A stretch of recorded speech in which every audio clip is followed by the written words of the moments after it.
Check it out. So I got this story, man. Right, my first car was a 1985 Celica GT.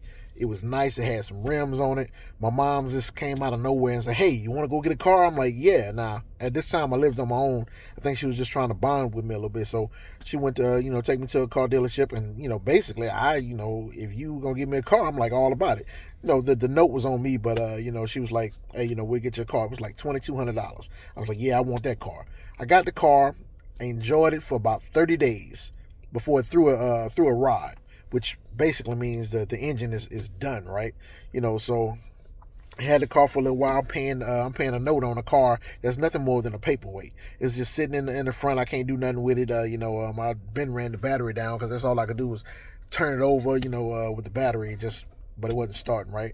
So I paid $1,850 for a rebuilt engine. When the income tax came in, so I paid for the rebuilt engine, and rebuilt engine. I'm gonna tell you, it's supposed to be like new. It's like a brand new engine. Okay, I don't know what old boy did. He must have put some duct tape on that thing, and after about 32 days, it threw another rod. He was like, "Well, you ain't put enough oil in it." Man, what the hell? It's a brand new engine, So got screwed on that. Sued the guy for $1,950. I won. Really never got that money. Nobody tells you that you actually have to go through hoops to get your money if you sue somebody. Okay, moving on to the very next car. This time, I'm like, man, this I need to go out and get me a car. Mom's wasn't having it, so I had to go out and get it on my own, right? So I saved up $3,500. You know, over a year, some change worth of saving. I saved $3,500, and I went to the dealership.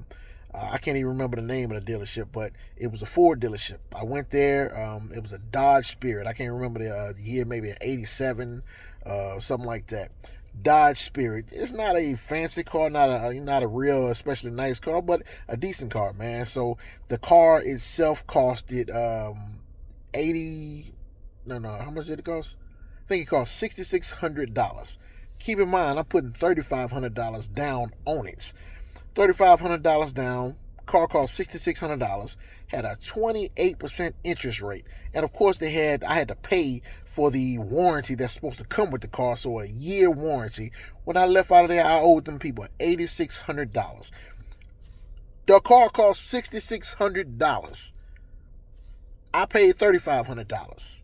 And even worse, the dealer, to get my insurance on the car, I had to max out a $500 credit card I had. Boy, I tell you, boy. Now, when it's time for my son to go out and get his car, I made a deal with him. You're gonna pay, whatever you come up with. You save some money. You come up with $1,500. I will match that down payment. We gonna try to get a car that don't have a note. We're gonna go to an auction. We're gonna go to something like that, and I'm gonna get him a car and let him enjoy it for a little time because he's gonna wreck the first one anyway. So that type of thing, man. And my point is, I want to let parents know, man, don't send your kid out there to go and get his own car, and don't go and buy it on an impulse, man. Your kid's first car is going to have a special memory in his heart. Make it be your old car. Give him your old car or something. Keep in mind he's gonna wreck it. She's gonna wreck it. The first car they usually wreck it. That's why the insurance rates are so damn high. But man, look, spend a little time with your kid. Build a car. Start when he's about 14, 15, and start get your old piece of junk and start working on it. That way, when it's time for him to get out there and where he can know or have some semblance of what to do with the car. Because me myself, my dad is damn near a mechanic. He got like a 1980 Impala that you turn it on, it runs better than my truck. It's quiet.